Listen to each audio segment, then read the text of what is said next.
आणि वस्तुस्थिती आहे की भारतीय जनता पक्ष पैसे वाटल्याशिवाय निवडूनच येऊ शकत नाही, त्यांची ताकदच नाही. केवळ पैशाच्या भरोश्यावर आता हे राजकारण करत आहे. लोकांना ट्रोल करणं, नेत्यांना ट्रोल करणं. आणि आजकाल काय चाललं आहे बघा, काय मित्रपक्ष कसले राहिले. एक जण म्हणतो की आम्ही रावणाचा अहंकार जाळून टाकू, आणि दुसरा म्हणतो की आम्ही लंकाच जाळून टाकू. यावरून काय म्हणायचं?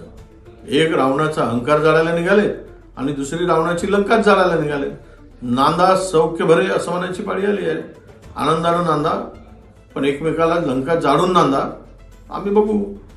विषय असा आहे की जे आरोप प्रत्यारोप केले जात आहेत आणि सत्तेमध्ये एकत्र राहून सत्तेची मलाई मात्र एकत्र खायची, आणि हे जे काही सत्ता स्थानिक निवडणुकामध्ये एकमेकाशी भांडायचं, तर यावरून मला असं वाटतं की हे काही आता भविष्यातील एकमेकाचे दीर्घकाळ टिकणारे साथीदार नाही.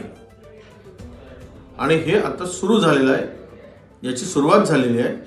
आणि भविष्यात तुम्हाला या तीनही पक्षातील बेबनाव आणि तीन पक्षातील भांडण, फक्त नशीब, मारामाऱ्या आता खालच्या स्तरावर सुरू झाल्या आहेत.